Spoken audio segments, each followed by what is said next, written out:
روشنی سب کے لیے، روشنی روشنی سب کے لیے۔ اعوذ باللہ من الشیطان الرجیم، بسم اللہ الرحمن الرحیم، الحمدللہ رب العالمین، الصلاۃ والسلام علی خاتم النبیین۔ ناظرین کرام، میں شاہد مسرور ایک دفعہ پھر روشنی سب کے لیے کے ساتھ، اور آج جو ہم بات کرنا چاہ رہے ہیں وہ بڑی اہم بات ہے، اور وہ اہم بات یہ ہے کہ اللہ تعالیٰ نے جو اس کائنات کی تخلیق کی، اس کائنات کی تخلیق کے ساتھ اس کی تشکیل، اس کی نشو و نما کے لیے ایک نیچر، ایک فطرت کا تعین فرما دیا۔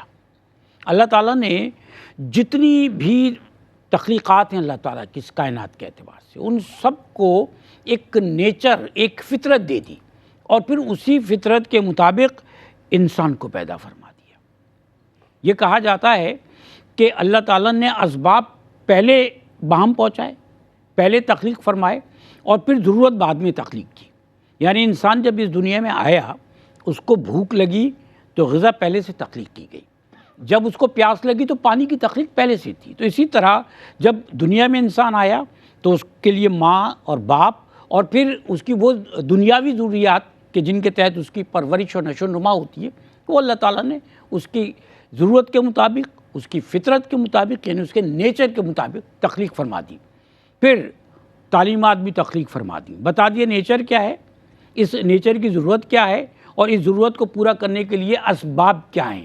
یعنی انسان کو یہ بتا دیا گیا کہ یہ حلال چیز ہے، اس کو کھاؤ، یہ تمہیں فائدہ دے گی، یہ حرام چیز ہے، اس کو نہیں کھانا، یہ تمہیں نقصان دے گی۔ تو فطرت کی تخلیق کس طرح سے ہوئی؟ تعلیم جو ہے وہ دین فطرت کے مطابق دی گئی۔ آج کا ہمارا موضوع یہی ہے، یعنی ہم آج فطرت پہ بات کریں گے، اور فطرت پر یا دین فطرت پر بات کرنے کے لیے آج ہمارے ساتھ جو ہمارے اساتذہ کرام تشریف فرمائے ہیں، ان میں سب سے پہلی شخصیت تعلیم کے شعبے سے وابستگی، دینی حوالوں سے، آپ ARYQ-TV سے، ARY سے اور اس اسکرین سے واقفیت آپ کی ان کے ساتھ، اور رہنمائی ان کی ہمیشہ میں حاصل رہتی ہے۔ ہمارے ساتھ استاد محترم ڈاکٹر محمد احمد قادری صاحب تشریف فرمائیں۔ السلام علیکم صاحب۔ وعلیکم السلام ورحمۃ اللہ وبرکاتہ۔ شاہد بھائی ٹھیک ہے؟ اللہ کا کرم، ماشاء اللہ۔ دوسری شخصیت ہمارے ساتھ، آپ بھی استاد محترم ہیں، آپ جو ہیں دین کے حوالے سے بھی، اور آپ دیکھیں تو دینی تعلیمات کے حوالے سے بھی ہمارے لیے بڑی مقدم شخصیت ہیں۔ ہم ان سے سیکھتے ہیں، آپ بھی ان سے سیکھتے ہیں۔ ہمارے ساتھ مختلف پروگرامز میں تشریف فرما ہوتے ہیں محترم مفتی زیغم علی گردیزی صاحب۔ السلام علیکم سر۔ وعلیکم السلام ورحمۃ اللہ وبرکاتہ۔ ماشاء اللہ سر، آپ ٹھیک ہیں؟ سر، آج کا موضوع دین فطرت کے حوالے سے، تو یہ بتائیے سر کہ یہ دین فطرت ہے کیا؟ اعوذ باللہ من الشیطان الرجیم، بسم اللہ الرحمن الرحیم۔ مولا یا صلی وسلم دائما ابدا علی حبیبک خیر الخلق کلہم، یا ربی بالمصطفیٰ بلغ مقاصدنا واغفر لنا ما مضی یا واسع الکرم۔ بعد حمد و صلوات کے، شاہد بھائی آپ نے سرنامہ کلام میں سر فطرت کی تشریح کی ہے، سر اور یہ ایک اتنا وسیع موضوع ہے بلا شبہ کہ لفظ فطرت کو، کیونکہ فطرت اردو میں جو آیا ہے وہ عربی سے آیا ہے، اور فطر کا لفظ عربی میں قرآن کریم میں استعمال ہوا، اور اس کا حوالہ بھی ابھی میں دوں گا انشاءاللہ۔ اور انگلش میں جب نیچر کی طرف آپ جاتے ہیں تو وہ نیچر کو کیسے Kant, T.H. Green, Thomas Hobbes, Locke, Rousseau, اور جو ویسٹرن ورلڈ کے جو مفکرین ہیں، افلاطون، ارسطو، اس کو وہ بیان کرتے ہیں۔ یہ تمام مفکرین فطرت کو خوشبو، ہوا، پانی، سمندر اور آسمان اور زمین کے اندر کی خوشنما کیفیات اور کیفیات ارضی و سماوی تک جا کر رک جاتے ہیں۔ لیکن دین اسلام چونکہ دین فطرت ہے تو وہ روح سے لے کر اور آخرت تک کی خوشبوؤں کی بات کرتا ہے۔ کیا بات ہے سر! اور اسی لیے قرآن کریم میں جو بار بار قرآن کریم نے جو مخاطبت کی ہے انسان کی، اور قرآن کریم نے جو بار بار انسان کو مخاطب کر کے یہ کہا کہ بھائی تم بہترین تخلیق تمہاری ہے، احسن تقویم، اور تمہاری جو فطرت ہے تمہاری وہ بہترین فطرت ہے، تمہارے جو وجود یا عناصر ترکیبی ہے اس میں ہم نے اپنی محبت کو، اپنے عناصر ترکیبی کو ڈال دیا، تو پھر تم میں یہ بغاوت کیسی؟ تو قرآن حکم دیتا ہے کہ اپنے چہرے کو سیدھا رکھو اور چلتے رہو سیدھے راستے پر، اور ادخلوا فی السلم کافہ، اب ادخلوا فی السلم کافہ کہہ کر یہ بتلا دیا کہ تمہیں جو اپنی فطرت کو، یعنی اپنے آپ کو، اپنے وجود کو، اپنی روح کو، کیونکہ مغربی دنیا یا مغربی علوم یا مغربی افکار روح کو شامل نہیں کرتے فطرت میں، دین اسلام ہے واحد کیا بات ہے، جس نے روح کو شامل کیا ہے، اور روح کی تربیت سے بات کر کے یہ بتلایا کہ یاد رکھنا کہ تمہارے دلوں کا اطمینان تو اللہ کے ذکر میں ہے، اور تمہاری ذہنی سکون اور تمہاری ذہنی آبیاری اور تمہاری فکری ارتقاء کا تمام مراحل جو تمہاری فطرت سے وابستہ ہیں، خواہ تم اس دنیا میں رہتے ہو، لیکن یہ فطرت کے مطابق تمہاری روح کسی شے کی تلاش میں سرگردہ ہے۔ احساس، ٹھیک ہے نا، محبت، یہ ساری چیزیں تو سر وہی ہیں، سب کچھ ہے نا۔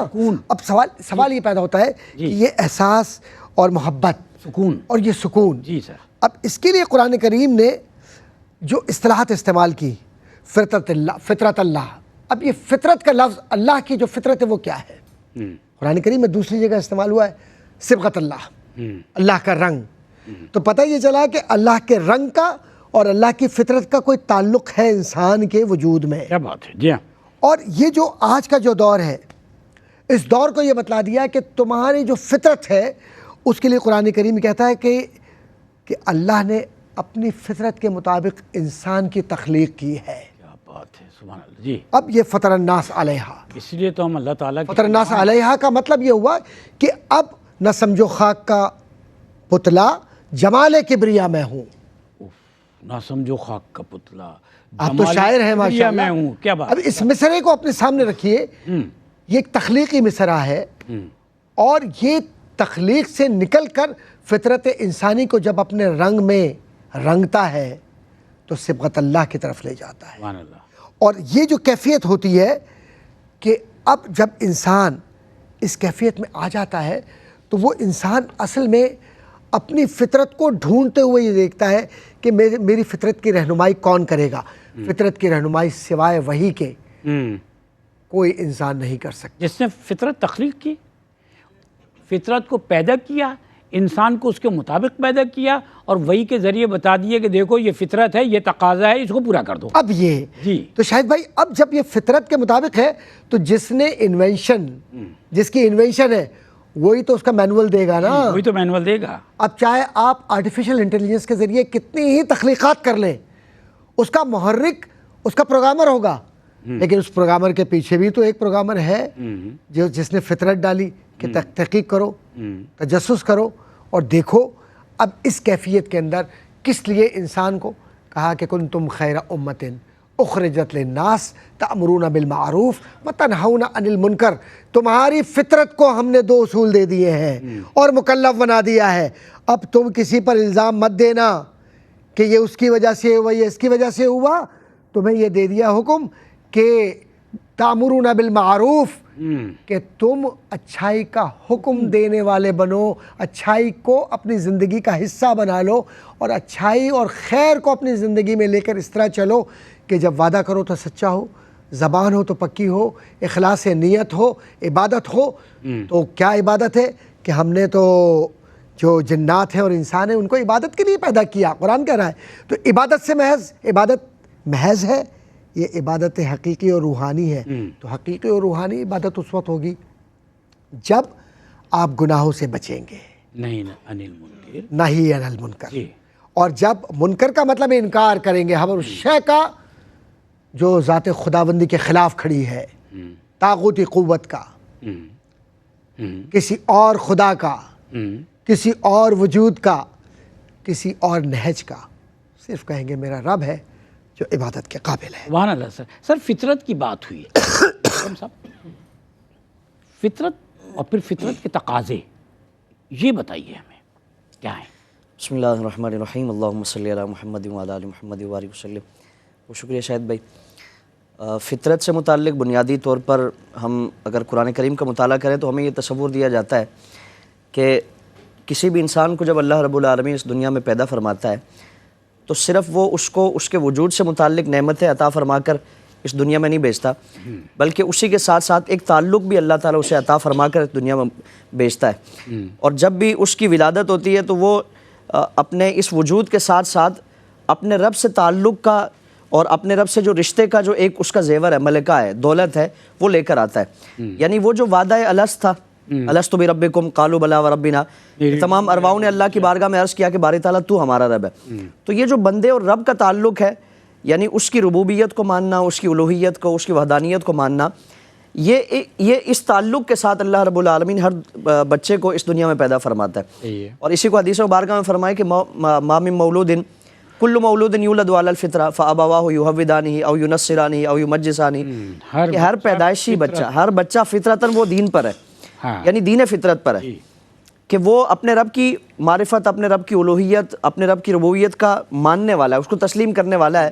ماحول اس کو تبدیل کر دیتا ہے، اس کے والدین، اس کا ماحول اس کو یہودی بنا دیتا ہے، عیسائی یا نصرانی، مجوسی، دیگر مذاہب میں اور دیگر اعتقادات میں اس کو کنورٹ کر دیتا ہے. تو پیدائشی طور پر ہر بچہ وہ اللہ رب العالمین کی معرفت لے کر اس دنیا میں آتا ہے. اب اس تعلق کی نسبت سے اگر ہم دیکھیں تو اس کے تقاضے ہیں. اللہ رب العالمین نے اس کو پیدا فرمایا، ساری نعمتیں، سارے احسانات، سارا انعام و اکرام کا سلسلہ، اور دنیا میں اس کے مزاج کے مطابق اللہ رب العالمین نے سارا انوائرمنٹ بنایا. تو اب انسانی طبیعت یہ تقاضا کرتی ہے، انسانی فطرت، اور بلکہ انسانی فطرت کو بڑے آسان اگر الفاظ میں ہم سمجھیں نا کہ ایک ظاہری انسان ہے اور ایک اندر کا انسان ہے، کہ وہ اندر کا انسان اسے پھر یہ تقاضا کرتا ہے کہ جس نے یہ ساری نعمتیں تیرے لیے رکھی ہیں، تو یہ معبودان باطل کے سامنے اپنی جبین نیاز کو جھکانے سے بہتر ہے کہ پھر اس کی بارگاہ میں جائے، اس کی بارگاہ میں سجدہ کرے. اور یہ اندر کا انسان جو ہے نا، یہ انسان کتنا ہی ذلت میں، پستی میں گر جائے، لیکن وہ کبھی نہ کبھی بیدار ہوتا ہے. حضرت ابراہیم علیہ السلام نے جب بتوں کا وہ ان کو پاش کیا، اور سارے جب کفار آئے اپنی عبادتوں سے، اپنے میلے سے فارغ ہو کر عبادت کے لیے آئے، تو یہ حال دیکھ کر حضرت ابراہیم علیہ السلام کو طلب کیا گیا کہ آپ ہی ہمارے بتوں کے خلاف باتیں کرتے، تو بتائیں کہ یہ کس نے کیا ہے. تو آپ نے فرمایا کہ قال بل فعل ھذا کبیرھم، کہ یہ بڑا ہے، اس سے پوچھیں، اس نے کیا ہوگا، کیونکہ یہ موقع پہ موجود بھی ہے، آلہ واردات بھی اس کے پاس موجود ہے، تو تم اس کی عبادت کرتے ہو، اس سے پوچھ لو. اب وہ جو اندر کا ضمیر ہے نا، اندر کا جو انسان ہے، وہ انہوں نے بھی اس چیز کو تسلیم کیا، اس نے بھی اندر سے آواز دی. دیکھیں، بڑا اہم ٹاپک ہے یہ، اور میں چاہتا ہوں کہ ہم واپس آئیں، بجائے اس کے کہ بات اور آگے بڑھے اور میں وقفہ لوں، آتے ہیں اور پھر اس پر بات کرتے ہیں انشاءاللہ. ہمارے ساتھ رہیے گا، انشاءاللہ حاضر ہوتے ہیں. ناظرین کرام، روشنی سب کے لیے، اور آج بڑا خوبصورت موضوع ہے، یعنی فطرت. اور اس فطرت کے حوالے سے بات کرتے ہوئے جب ڈاکٹر محمد احمد قادری صاحب سے گفتگو ہو رہی تھی، تو آپ نے انسان کی فطرت کو انسان کے جسم کے ساتھ اس کی روح سے بھی نسبت دی، اور اس نسبت سے بھی بتایا کہ انسان کا احساس، وہ درد، وہ خوشی، وہ غم، انسان کے وہ آنسو، جو کہ اگر دیکھا جائے تو مادی طور پر اس کی اس فکر کو، اس کے اس احساس کو لے کر ظاہر کرتے ہیں. پھر اس کے بعد جب ہم نے محترم مفتی زیغم علی گردیزی صاحب سے بات کی، تو آپ نے انسان کا جو انر ہے اس کی بات کی، جس کو کہیں ضمیر کہا جاتا ہے، کہیں کچھ اور کہا جاتا ہے، اس کی بات کی کہ انسان کا جو انر ہے وہ اس کو سچائی اور فطرت کی طرف لے کے جاتا ہے. سر، آپ بتا رہے تھے کہ جب حضرت ابراہیم علیہ السلام نے بت پاش کیے اور پھر کفار نے آ کر ان سے سوال کیا، تو جواب کیا دیا؟ شاید بھائی، جب حضرت ابراہیم علیہ السلام نے ان کے اندر کا جو انسان ہے نا، اس کو بیدار کرنے کی کوشش کی، آپ نے فرمایا کہ اس سے پوچھیں، یہ تو یہاں موجود تھا. تو اب وہ بھی یہ تسلیم کرنے پہ مجبور ہو گئے کہ قالوا لقد علمت ما هؤلاء ينطقون، کہ ابراہیم آپ جانتے ہیں کہ یہ نہیں بولتے. یعنی بتوں سے متعلق، معبودان باطل سے متعلق انہوں نے اپنی بے بسی کا اظہار کر دیا. تو یہ اندر کا انسان ہے، اور یہ ہر انسان میں اللہ رب العالمین نے یہ فطرتاً یہ چیز ودیعت فرما دی کہ وہ کبھی نہ کبھی اسے برائی پر آمادہ، برائی سے متعلق اس کو ضرور بیدار کرتا ہے، اور اس سے متعلق احساس دلاتا ہے کہ یہ غلط ہے. یعنی انسان کتنا ہی گناہوں میں، بدکاریوں میں، برے اعمال میں مبتلا ہو جائے، لیکن وہ کبھی نہ کبھی اس سے احساس اور یہ اس طرف اشارہ ضرور ہوتا ہے.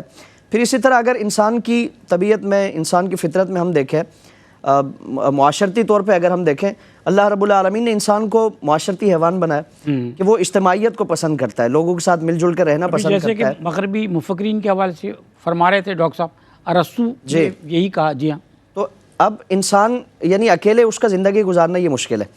اللہ رب العالمین نے اسی لیے اسلام میں رہبانیت کو، آپ صلی اللہ علیہ وسلم نے بھی اس کو رد فرمایا، اور فرمایا کہ لا رہبانیت فی الاسلام، کہ اسلام میں رہبانیت نہیں ہے کہ آپ آبادی چھوڑ کر جنگلوں میں جا کر پناہ لے لیں، وہاں جا کر بالکل اپنے آپ کو مشقت میں ڈالیں. یعنی معاشرے میں رہنا ہے اور معاشرے کی فلاح و بہبود کے لیے آپ نے کام کرنا ہے. فطری طور پر انسان کی یہ ذمہ داری ہے کہ معاشرے کے لیے خیر خواہی کا، امر بالمعروف، جس طرح ڈاکٹر صاحب نے کلام فرمایا، نہی عن المنکر کا فریضہ وہ انجام دے، اور اپنے وجود کو لوگوں کے لیے باعث رحمت بنائے، باعث برکت بنائے. خیر الناس من ينفع الناس، کہ لوگوں میں بہتر وہ ہے جو لوگوں کے لیے بہتر ہو. اور معاشرے میں کسی بھی طور پر اگر وہ کسی کے کام آ سکتا ہے تو اس کی ذمہ داری یہ فرما دی گئی. کسی کو نقصان پہنچانا، فطری طور پر ہم اگر اپنے ضمیر سے پوچھیں نا کہ میرا لوگوں کے ساتھ تعلق کیسا ہونا چاہیے، یعنی مذہب سے قطع نظر بالکل انسان اپنے ضمیر، اپنے دل و دماغ کو خالی رکھ کر یہ تصور کرے کہ میرا لوگوں کے ساتھ مزاج کیسا ہونا چاہیے، رویہ کیسا ہونا چاہیے، تو اسے اندر سے آواز آتی ہے کہ ہر ایک کے لیے خیر کا باعث ہو. آپ کسی کے لیے خیر کا باعث بنیں گے، لوگ آپ کے لیے خیر اور بھلائی اور حسن سلوک اور یہ دیگر اس طرح کے معاملات آپ کے لیے اس کا اہتمام کیا جائے گا. تو اس لیے دین کلیتاً وہ دین فطرت ہے. فطرت انسان کی فطرت جس چیز کا تقاضا کرتی ہے وہ اللہ رب العالمین نے اسلام میں وہ تمام تر تعلیمات شامل فرمائی ہیں، اور جو فطرت کے عین مطابق مذہب ہے وہ دین ہمیں نظر آتا ہے. ماشاءاللہ. بات کا مفہوم یہ نکلتا ہے کہ خالق کی عبادت اور مخلوق کی خدمت. جی ہاں سر. اچھا سر، فطرت سلیم سے کیا مراد ہے؟ اور صحیح الفطرت انسان جو ہے، ہم اتنی بات کر رہے ہیں نا انسان کا انر، انسان کی روح، تو صحیح الفطرت انسان کون سا ہوتا ہے؟ اصل میں جو لفظ فطرت ہے نا، جی ہاں سر، یہ ایک ایسے شفاف پانی کی طرح ہے کہ اس میں جو رنگ ڈالیں گے وہ رنگ نظر آئے گا. کیونکہ اسی میں جو عادات شامل ہوتی ہیں، خصلت شامل ہوتی ہے، صفات شامل ہوتی ہے، انگریزی میں کہتے ہیں کیریکٹرسٹکس ہے، آپ کی بیہیویئر ہے، اور آپ کا جو انٹریکشن ہے، وہ سب کا سب کنیکٹ ہے. یہ مین آپ کی وہ ڈومین ہے جس کے اندر یہ سب کچھ نظر آ رہی ہوتی ہے. ایک عالم ہے، علم بہت ہے لیکن تکبر ہے. ایک پیسے والا ہے، پیسہ بہت ہے لیکن اللہ کی راہ میں خرچ نہیں کرنا ہے. ایک استاد ہے، پرائیویٹ ٹیوشن سینٹر کھول لینا ہے لیکن کلاس میں نہیں جانا، پڑھانا نہیں. اپنے منصب سے بے ایمانی. جی ہاں. تو یہ جو ان صفات کی طرف چلے جاتے ہیں تو اس میں فطرت تو رہتی ہے، لیکن اس فطرت کو غزالی نے بدخوئی کے نام سے تعبیر کیا ہے، نیگیٹیوٹی، برائی کی طرف، خرابی کی طرف، اور گناہوں کے اندر اثرات میں. اور وہ جو حدیث ہے نا حضور سرور کشور رسالت صلی اللہ علیہ وسلم کی، اور کئی جگہوں پر مختلف روایات کے ساتھ ہے، اس کا مفہوم یہ ہے کہ جب انسان کوئی گناہ کرتا ہے تو دل پر ایک دھبا پڑ جاتا ہے. اگر وہ توبہ کر لے تو وہ دھبا مٹ جاتا ہے، لیکن اگر یہ سچے دل سے، اور اگر وہ توبہ نہیں کرتا تو وہ دھبا پھیلتا رہتا ہے. تو مراد یہ دل سے مراد یہ کہ فطرت ہے اس کی. کہتے ہیں دل کا ہی کالا ہو گیا. دل کا، اس کا مقصد یہ ہوا کہ اس کی فطرت کے پردے پر ایسا کالا عکس آ گیا ہے کہ جس کو دور کیا جا سکتا ہے صرف ایک عمل سے، بقول غزالی کے جو کیمیائے سعادت میں انہوں نے علاج بتلایا ہے کہ جو خسائل یا رذائل ہیں ان کے اندر ان کو ٹھیک کرنے کا واحد طریقہ یہ ہے کہ وہ ذکر کی طرف جائے، اللہ کی عبادت کو، اللہ کی محبت کو، اللہ کے احکامات کو اپنی زندگی میں نافذ کرنا شروع کرے. صحیح. اب آپ یہ دیکھیے کہ اکثر و بیشتر ہم جن حضرات کو اپنے ارد گرد دیکھتے ہیں ہم انہیں آئیڈیلائز کرتے ہیں. ٹی وی اسکرین پر کوئی شخص آ رہا ہے جو اچھا لگ گیا تو ہم نے کہا کہ اوہو بہترین ہے، چلو میں اس کی نقالی کروں. قبلہ علامہ گردیسی صاحب نے اس طرف اشارہ کیا ہے، باطن کی طرف اشارہ کیا ہے. سوال یہ پیدا ہوتا ہے کہ یہ نقالی انسان کی فطرت میں ہے یا انسان کی عادت میں ہے؟ یہ ایک لائن آف ڈیمارکیشن ہے. فطرت میں نقل نہیں ہے، فطرت میں اصل ہے. صحیح. اور اصل کی طرف اشارہ علامہ صاحب نے پھر وہ آیت جو پڑھی تھی الستو بربکم قالوا بلا، کہ کیا میں تمہارا رب نہیں ہوں؟ سب نے کہا ہاں. تو اب جب اس فطری خواہشات اور ارادوں کے ساتھ انسانی زمین پر آیا تو وہ نفسانی خواہشات کا شکار ہو گیا. صحیح. اب جب وہ نفسانی خواہشات کا شکار ہو گیا تو وہ فطرت سلیمہ فطرت باطلہ میں بدل گئی، کبھی سردی لگی، خبائث میں بدل گئی. کبھی سردی لگی، کبھی گرمی لگی، کبھی روشنی نظر آئی تو اس نے کہا یہ بہت اچھی ہے، بہت اچھی ہے، لیکن سب وقتی. کبھی جھکنے کی تمنا، جی. کبھی سرکش لہجہ. کبھی جھکنے کی تمنا، کبھی سرکش، کبھی سرکش لہجہ۔ اب یہ شاعر جو کہہ رہا ہے وہ اشارہ یہ کر رہا ہے کہ الجھی ہوئی عادت پہ رونا آیا۔ کیا بات! اب یہ الجھی ہوئی عادت کیا ہے؟ الجھی ہوئی عادت ان کی ہوتی ہے جن کے رہبر نہیں ہوتے۔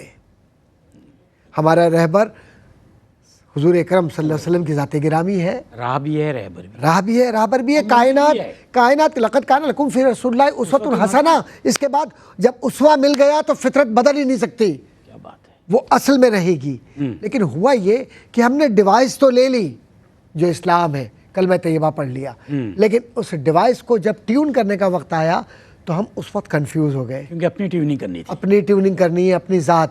تو اس میں کیا آنے لگا؟ انا ربکم الاعلیٰ، میں تو تمہارا سب سے بڑا خدا ہوں، تمہارا سب سے بڑا رب ہوں، پالنہار ہوں۔ کہیں آنے لگا کہ صاحب میری خواہشات نفسانی کو پورا کرنے کے لیے جھوٹ کی طرف جاؤں، حسد کی طرف جاؤں، کینے کی طرف جاؤں اور بڑائی کی طرف جاؤں، لوگوں کو کمتر ثابت کرنے کے لیے جھوٹے لوگوں کی تعریفات کرنے کے لیے ایسے لوگوں کو جمع کر لیا جو وقتی فوائد حاصل کر، جھوٹ بولتے ہوں اور ڈھول پیٹتے ہوں۔ اللہ کے نبی صلی اللہ علیہ وسلم کی فطرت کو دیکھ لیجئے، حضور کی فطرت کیا تھی۔ حضور کا وعدہ دیکھ لیں، حضور کا تکلم دیکھ لیں، حضور کا چلنا دیکھ لیں، حضور کا لباس دیکھ لیں، حضور کا مسکرانا دیکھ لیں، حضور کا اپنے صحابہ کے ساتھ معاملات زندگی کے اندر، حضور کا اپنے ازواج مطہرات کے ساتھ زندگی برتنا دیکھ لیں، اپنے بچوں سے پیار کرنا دیکھ لیں، حسنین کریمین کو شانوں پر چڑھانا دیکھ لیں، نظر آ جائے گا فطرت کہتے کس کو ہے۔ اتنی بڑی ہستی تکبر نہیں، کہیں نہیں ہے۔ شاہد بھائی آپ نے تو سرکاری نوکری کی ہے، میں نے بھی سرکاری نوکری کی ہے، معمولی سا گریڈ مل جائے تو دماغ خراب ہو جاتا ہے، صحیح بات ہے، دماغ خراب ہو جائے۔ اور اگر کہیں سرکاری کار کے اوپر گرین پلیٹ لگ گئی تو آپ اپنے آپ ایسے باہر نکل گئے۔ میں سب کی بات نہیں کر رہا، لیکن ہے، جی ہاں سر، یہی ہے۔ جی ہاں سر، اپنے غریب رشتہ داروں کی غمخواری کے لیے نہیں جاتے کہ کہیں ایسا نہ ہو لوگ کہیں کہ غریب علاقے میں سرکاری گاڑی چلی گئی ہے تو یہ غریب رشتہ داروں میں سے نکل کر آیا ہے یہاں تک۔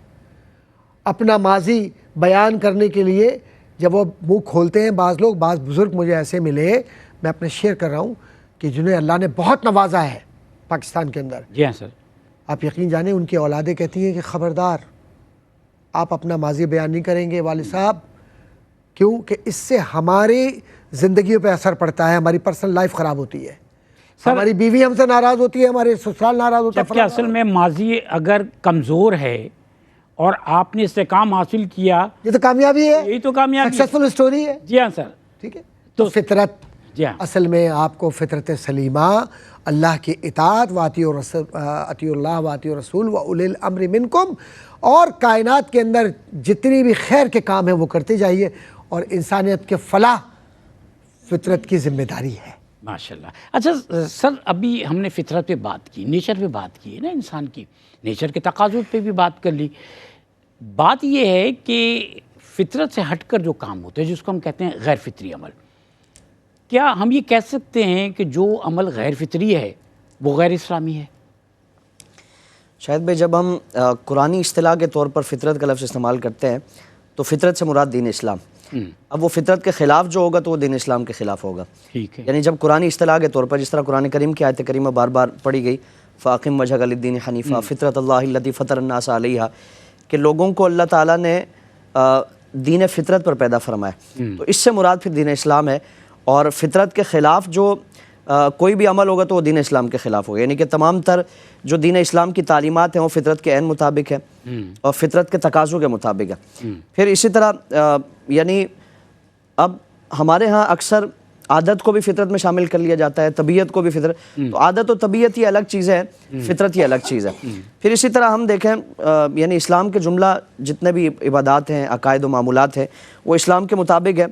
اور قرآن کریم میں جہاں فطرت سے متعلق اللہ رب العالمین نے اس کی نسبت اپنی طرف فرمائی، اسی کے ساتھ ساتھ فطرت کے راستے سے ہٹانے والا شیطان کا جو اللہ رب العالمین کی بارگاہ میں مکالمہ ہے، اور اس نے اللہ کی بارگاہ میں عرض کیا تھا کہ وَلَا أُضِلَّنَّهُمْ وَلَا أُمَنِّيَنَّهُمْ وَلَا آمُرَنَّهُمْ فَلَا يُبَتِّكُنَّ آذَانَ الْأَنْعَامِ، اور یہ اللہ کی بارگاہ میں اس کے بندوں کو بھٹکانے سے متعلق عرض کر رہا ہے کہ باری تعالیٰ میں ان کو ضرور بھٹکاؤں گا، اور میں جو خلق اللہ یعنی جس چیز پر اللہ نے ان کو پیدا کیا ہے، فطرت، جس فطرت پر، جن طریقوں پہ اللہ تعالیٰ نے اس کو پیدا کیا ہے، کہا کہ میں ان سے ہٹانے کی کوشش کروں گا۔ یعنی وہ اس طور طریقے کے مطابق جو اللہ رب العالمین نے دین عطا فرمایا، تو یہ شیطان کا اللہ رب العالمین کی بارگاہ میں جو اس نے وعدہ کیا تھا، عرض کیا تھا کہ میں ایسا کروں گا، تو اگر وہ فطرت سے ہٹتا ہے تو وہ شیطان کے ہتھ کنڈے کا، شیطان کے مکر و فریب کا شکار ہوتا ہے۔ سر میں وقفے پہ جا کر بات کو مکمل کر لیں، آپ کی اجازت ہے سر؟ حاضر ہوتے ہیں، ہمارے ساتھ رہیے گا۔ ناظرین کرام، روشنی سب کے لیے کا آج کے پروگرام کا آخری سیگمنٹ ہے۔ فطرت کے موضوع پر ہم بات کر رہے ہیں۔ میں آپ کا میزبان شاہد مسرور، میرے ساتھ محترم ڈاکٹر محمد احمد قادری صاحب تشریف فرما ہیں اور محترم مفتی زیغم علی گردیزی صاحب تشریف فرما ہیں۔ فطرت کے موضوع پر گفتگو کرتے ہوئے ہم نے مفتی صاحب سے یہ سوال کیا کہ اگر ہم یہ کہیں کہ جو غیر فطری کام ہے وہ غیر اسلامی کام ہے تو کیا وہ درست ہوگا؟ تو آپ سر اس کی وضاحت میں ہماری رہنمائی فرما رہے تھے۔ شاہد بھائی، آج پوری دنیا کا اگر جائزہ لیں تو بے تحاشا ترقی نظر آتی ہے، اور اس میں ایک دوسرے کا مقابلہ کیا جاتا ہے، ایک دوڑ ہے، لیکن اس ترقی میں ہم دیکھیں کہ وہ افراط و تفرید کا معاملہ اتنا نظر آتا ہے کہ اس میں ہمیں خواہشات نفس کی غلامی نظر آتی ہے، جائز و ناجائز کی تفریق، باوجود اس کے کہ وہ ترقی یافتہ ممالک جو پوری دنیا پر ان کا کنٹرول ہے اور پوری دنیا ان کے زیر اثر ہے، لیکن اس کے باوجود وہ یعنی فطرت کے خلاف جانے کی وجہ سے آج پوری دنیا وہ ایک کرب میں مبتلا ہے کہ وہی ان کا دار و مدار کس بات پر ہے کہ پوری دنیا میں نفرت یا انارکی یا دیگر اس طرح کے معاملات، یعنی وہ اس کا جو نقصان ہے اس کو تسلیم کرنے کے باوجود ہتھیار، جس طرح ہتھیاروں کی جو اس کی ترسیل کا سلسلہ ہے، اس کی بناوٹ کا سلسلہ ہے، وہ پورا ایک کئی ممالک ہے کہ جن کی معاشی جو ایک سلسلہ ہے اس کے لیے ایک ریڑھ کی ہڈی کی حیثیت رکھتا ہے۔ اسی طرح شراب نوشی ہے، یعنی فطرت کا تقاضا یہ ہے کہ خود بھی نقصان سے بچیں اور دوسرے کے لیے کسی بھی طور پر ہم نقصان کا باعث نہ بنیں، لیکن اس کے باوجود وقتی سکون حاصل کرنے کے لیے تمام کیا جاتا ہے، تعیش کے لیے اور اپنی عیش و عشرت کے لیے سارے معاملات کیے جاتے ہیں۔ پھر اسی طرح اسلام نے جو معاشی طور پر ہمیں اصول عطا فرمائے کہ نہ خود نقصان ہو نہ کسی کو نقصان پہنچائے، لا ضرر ولا ضرار، بہترین انسان وہ ہے تو بہترین انسان بنا دے۔ یعنی آپ کوئی بھی کاروبار کریں تو اس میں نہ آپ کو نقصان ہو نہ کسی کو، آپ کی وجہ سے کسی کو نقصان، کوئی آپ کو نقصان نہ پہنچا سکے، اسی لیے سود کو حرام فرمایا گیا، جوئے کو حرام فرمایا گیا۔ لیکن آج جدید دور میں ہم فطرت کے تقاضوں سے ہٹ کر اگر ہم دیکھیں، دنیاوی مزاج ہم دیکھیں کہ مال کمانے کی حرص و ہوس اتنی ہے کہ اس میں کسی کی پریشانی، کسی کا دکھ، کسی کی تکلیف، اس سے کوئی سروکار نہیں ہے۔ یعنی پیسے سے متعلق ایک اصول بنا دیا گیا کہ پیسہ خود اپنے اندر وہ صلاحیت رکھتا ہے کہ وہ اس میں بڑھوتری ہو، اس میں ترقی ہو، اس میں اضافہ ہو، وہ کسی بھی طور پر کیا جائے، چاہے سامنے والے کو آپ نقصان پہنچا کر کریں، سامنے والے کو آپ دبا کر یا کسی بھی طور پر اس کی پریشانی سے فائدہ اٹھا کر کریں، یعنی اس پیسے کے ذریعے آپ کو فائدہ ہونا چاہیے۔ تو فطرت کے خلاف جانے کی وجہ سے آج دیکھیں کہ ترقی کے باوجود ہمیں ایک جو معاشرے میں ایک طبقاتی تقسیم نظر آتی ہے، اونچ نیچ نظر آتی ہے اور استحصال نظر آتا ہے، یہ ساری چیزیں۔ تو اگر فطرت کے خلاف جائیں گے اور فطرت کے تقاضوں کے مطابق عمل نہیں کیا جائے گا تو یقیناً یہ اس طرح کے جو نقصانات ہیں اور جو خطرات ہیں وہ ہمیشہ معاشرے میں اور بلکہ پوری دنیا میں ہمیں یہ اس کے سائے منڈلاتے نظر آئیں گے۔ ٹھیک سر، ماشاءاللہ۔ سر اب یہ جو اتنی ہم نے فطرت پہ بات کی ہے کہ فطرت ہے، انسان فطرت سے پیدا ہوتا ہے، فطرت کے مطابق زندگی گزارتا ہے، تو کیا فطرت جو ہے وہ بدلتی بھی ہے، اس میں تغیر بھی پیدا ہوتا ہے؟ اصل میں فطرت کو دیکھیے، اگر دینی اعتبار سے اس اصل اصطلاح میں رکھیں تو لا تبدیل لکلمات اللہ، اچھا ٹھیک ہے، وہ اللہ کے کلمات ہیں، کوئی تبدیلی نہیں ہے۔ فطرت اللہ کے کلمات احکامات ہیں، وہی کے ذریعے منظم کر دیے گئے، اور معاشرتی زندگی گزارنے کے لیے جو آپ کو کانسٹیٹیوشن دیا گیا وہ کانسٹیٹیوشن آپ کا شریعت ہے، جس کو حضور اکرم صلی اللہ علیہ وسلم نے نافذ کر دیا، اور وہ تبدیلی ہو لا تبدیل، بالکل بلا شبہ ہو گیا نا۔ اب رہ گیا کہ معاشرتی تغیرات، دیکھیے اسلام، ایک بات یاد رکھیے گا، بعض لوگ یہ سمجھتے ہیں کہ شاید اسلام نے اتنا سخت رویہ رکھا ہوا ہے، نعوذ باللہ من ذالک، بعض لوگوں کا یہ خیال ہے کہ اس کی وجہ سے وہ زندگی گزار نہیں سکتے، ایسا نہیں ہے۔ اصل میں نے زندگی گزار کے تو حضور لقد کان لکم فی رسول اللہ اسوۃ حسنہ، جی اتنی آسان زندگی ہے اسلام کے اندر، اور اتنی سادہ زندگی ہے کہ آپ میں کہیں لالچ ہی پیدا نہیں ہوتی کہ آپ کسی کا استحصال کریں۔ صحیح، وہ جو کارل مارکس نے ایک بات کی تھی نا کہ کلاس کانفلکٹ ہے اور ہیو اور ہیو ناٹ کی وجہ سے ایک کلاس اسٹرگل ہے، جس کی وجہ سے معاشرہ تضادات کا شکار ہوتا ہے، اور کانٹ نے بھی اس کے اندر یہ بات کی تھی کہ جو معاشرتی استحکام ہے اس کا بنیادی تقاضا یہ ہے کہ آپ اپنے مفادات کو مختلف ذرائع سے حاصل کریں، ریسورسز کو کیپچر کر لیں. کون یہ مار کے آگے ٹھیک ہے. جی. اور یہ جو مغربی مفکرین جس طرف لے جاتے ہیں، اسلام نے فطری اصول کو اور فطرت کو اور دین کو اور شریعت کو اور خواہشات نفسانی کو واضح طور پر بیان کر دیا ہے، اور بیان ہی نہیں کیا بلکہ حضور نے اس پر عمل کر کے یہ بتلا بھی دیا ہے کہ خواہشات نفسانی ختم ہونے والی نہیں ہے، مٹی ہی پیٹ بھرتی ہے انسان کا. کیا بات ہے. جی ہاں.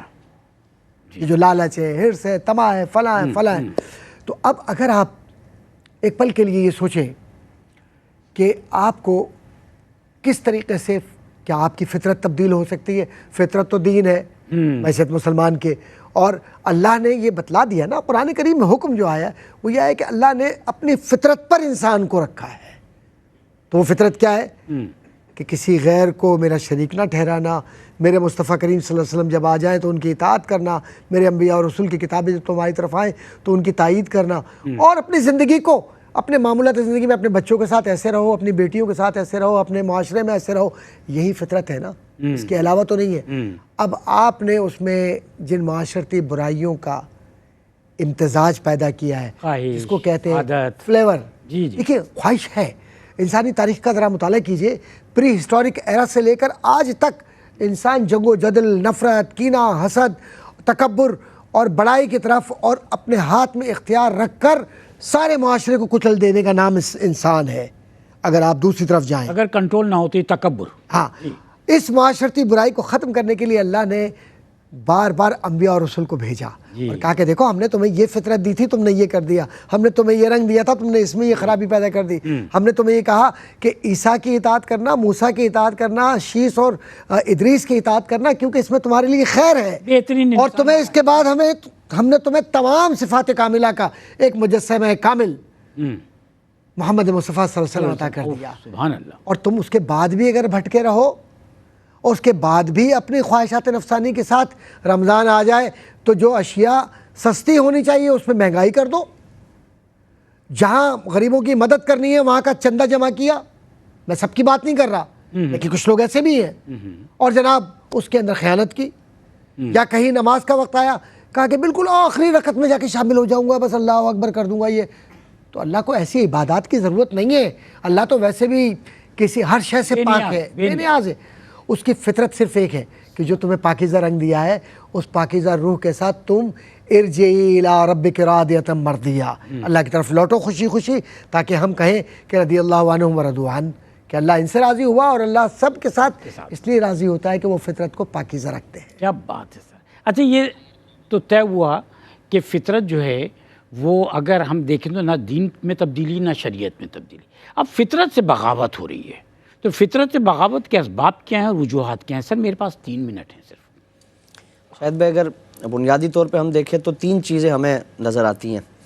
ایک تو شیطان ہے جس سے متعلق قرآن کریم میں فرما دیا گیا کہ عدو مبین، کہ کھلا دشمن ہے. وہ ہر طور پر انسان کو بہکانے کی مادی خواہشات اور دیگر اس طرح کے نفسانی جو فتنے ہیں اس سے متعلق وہ انسان کو بہکانے کی کوشش کرتا ہے. تو اس سے متعلق تو بار بار اسی لیے آگاہ فرمایا جا رہا ہے کہ اس سے بچنا ہے تم نے. یہ تمہیں فطرت سے ہٹانے کی کوشش کرے گا، فطرت کے راستے سے تمہیں بہکانے کی کوشش کرے گا. دوسرا فرمایا کہ انسان کا نفس، یعنی نفس وہ خواہشات کا ایک سمندر ہے اس کا. اور آپ صلی اللہ علیہ وسلم نے اس کی مثال یوں بیان فرمائی کہ صحابہ سے فرمایا کہ تم اس دوست کے بارے میں کیا کہتے ہو کہ جس کو تم جتنا کھلاؤ پلاؤ وہ اتنا تمہارا دشمن ہو جائے، اور جس کو تم جتنا بھوکا رکھو وہ تمہارے تابع ہو جائے. عرض یا رسول اللہ وہ کتنا بدبخت دوست ہے. وہ کون ہے؟ حضور نے فرمایا تمہارا نفس. یعنی اگر نفسانی خواہشات کا اس کی پیروی کرتے رہیں گے تو وہ مزید تگڑا ہوتا جائے گا، مزید مضبوط ہوتا جائے گا. اس کو کمزور کریں گے تو وہ انسان کی جو اپنی اصل جو فطرت ہے، جو اس کا طریقہ ہے اور جس پر اللہ رب العالمین نے اس کو پیدا فرمایا ہے اس کے مطابق ہی رہے گا. اور تیسرا انسان کا ماحول، جسے آپ صلی اللہ علیہ وسلم نے حدیث مبارکہ میں فرمایا کہ فَأَبَوَاهُ يُهَوِّدَانِهِ أَوْ يُنَصِّرَانِهِ أَوْ يُمَجِّسَانِهِ، کہ انسان کے والدین اسے دیگر مذاہب میں کنورٹ کر دیتے ہیں. اور آپ صلی اللہ علیہ وسلم نے اس کی اہمیت کو بیان فرمایا. یعنی ہم اپنی مجالس، اپنی گیدرنگ، اپنی صحبت دیکھیں. حضور نے فرمایا کہ المرء علی دین خلیلہ، کہ انسان اپنے دوستوں کے دین پر ہوتا ہے، ان کے طور طریقے پہ ہوتا ہے. یعنی اگر بدکاروں کے ساتھ بیٹھے گا تو آہستہ آہستہ وہ رنگ چڑھنا شروع ہو جائے گا. نیکوں کی صحبت میں بیٹھے گا، کونوا مع الصادقین کا حکم فرمایا گیا کہ اگر نیکوں کی سنگت اختیار کرے گا تو اللہ تعالیٰ اس سنگت کی برکت سے اسے اپنے اصل راستے پر لے آئے گا. تو اگر ان عوامل کو سامنے رکھیں گے اور ان وجوہات اور اسباب پر ہم نظر کریں گے تو یقیناً ہمارا محاسبہ بھی آسان ہوگا اور خامیوں کا تدارک کرنا، اپنی اصلاح کرنا، یہ ساری چیزیں ہمارے لیے آسان ہو جائیں گی. ماشاءاللہ، بہت شکریہ محترم مفتی ضیاء علی گردیزی صاحب، محترم ڈاکٹر محمد احمد قادری صاحب. بہت خوبصورت موضوع. اصل میں دین کو سمجھنے کے لیے انسان کے لیے ضروری ہے کہ خود شناسی پیدا کرے.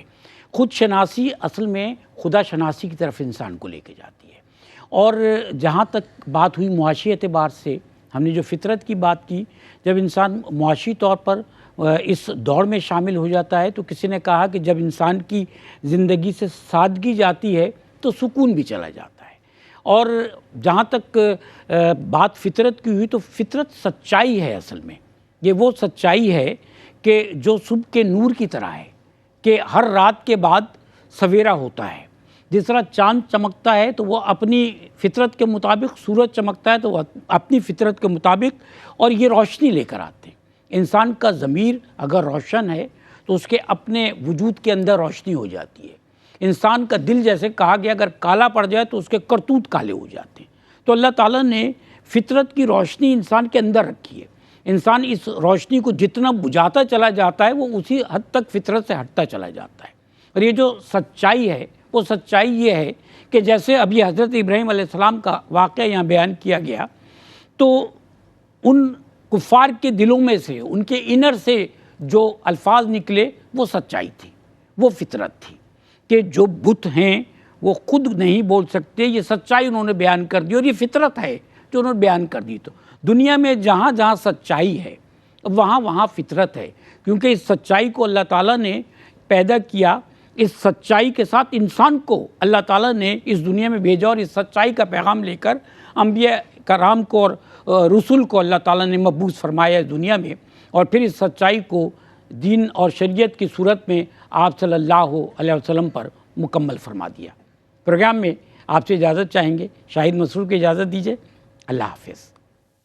روشنی روشنی سب کے لیے، روشنی روشنی سب کے لیے، روشنی روشنی سب کے لیے، روشنی روشنی سب کے لیے، روشنی روشنی سب کے لیے، روشنی